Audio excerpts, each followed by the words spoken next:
Good morning. Welcome to 365 Days of Amazing Stories. Theo Mayer here. We are on day 165, 2025. And I'm continuing the story of Seabiscuit, Georgie Wolfe, Red Pollard, also John Pollard, Tom Smith, Charles Howard. All right. Seabiscuit is lame. Red Pollard has a broken leg. And the two of them head back to Charles Howard's 16,000 acre ranch in Willits, California, in Mendocino County. They go there to heal, basically. And here they are healing together. Seabiscuit, Red Pollard are spending time together each day. And Seabiscuit, he seems to be getting better, as does Red Pollard. Red Pollard is definitely limping, though. Has to use a cane really to hobble around. Seabiscuit is looking like he's walking with no apparent pain, no limp.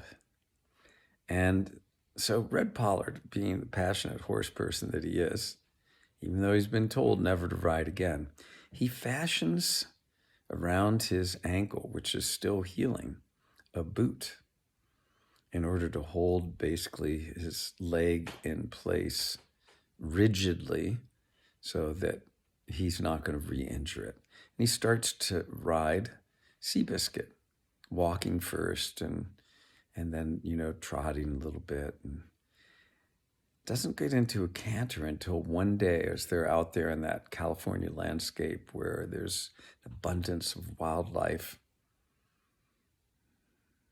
And what bird is it that will take off in a flash?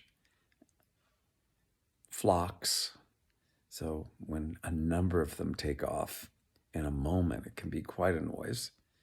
None other than the California quail. And rounding a little bend trail on huge ranch, a flock of these quail take off, and it startles Seabiscuit, and he goes into a canter. Downhill, Red Pollard can't really stop him easily. And if you're, again, a horse person, you don't want to do anything too jarring to your horse. So he allows Seabiscuit to run a little ways until he starts to slow down and then reins him in and realizes Seabiscuit is fine. Well, this race is coming up again, the Santa Anita race. And Red Pollard wants to ride Seabiscuit. But Charles Howard is afraid to let him do so because of his leg. Now they go see the doctor. Red Pollard is like, hey, come on, let me ride. The doctor tells Charles Howard and Red Pollard as they're sitting there, having looked at the x-ray, that Red Pollard's ankle is not really healed completely. And if he re-injures it in some way, comes off the horse, something happens, well, there's a good chance he will never ride again, maybe never even walk again. It could be really disastrous.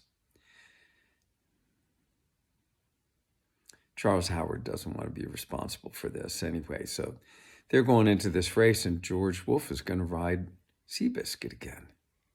Red Pollard is pissed.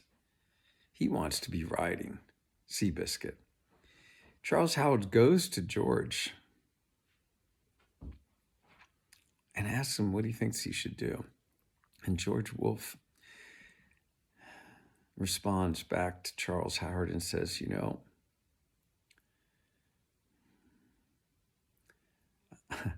I'd rather break a man apart than break his heart.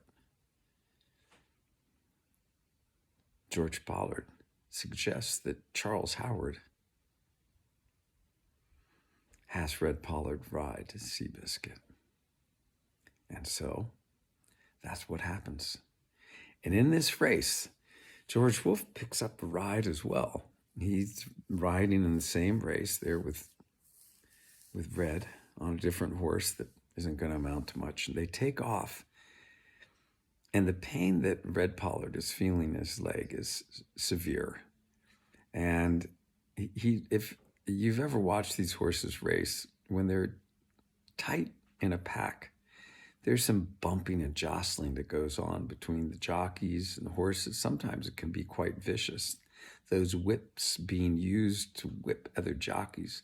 Of course, you can end up with penalties for that. But some of those riders do that anyway. Red Pollard is in a pack, and he's getting bumped against his ankle. He just can't take it. So he slows down with Seabiscuit. And Seabiscuit is now, he's at the end of all the horses. He's the last. George Wolfe sees what's going on and slows his horse down until the two of them are side by side, and talks to Red Pollard, asks him how he's doing. Now, George also knew that by doing this, getting eye to eye with his horse with Seabiscuit, it would hopefully get Seabiscuit to take off. And this is indeed what happened. And Red Pollard takes off with Seabiscuit, who makes his way through all those horses to the lead horse. And I think he won by like 2.5 lengths to win the Santa Anita. I think it was a $127,000 purse at that point.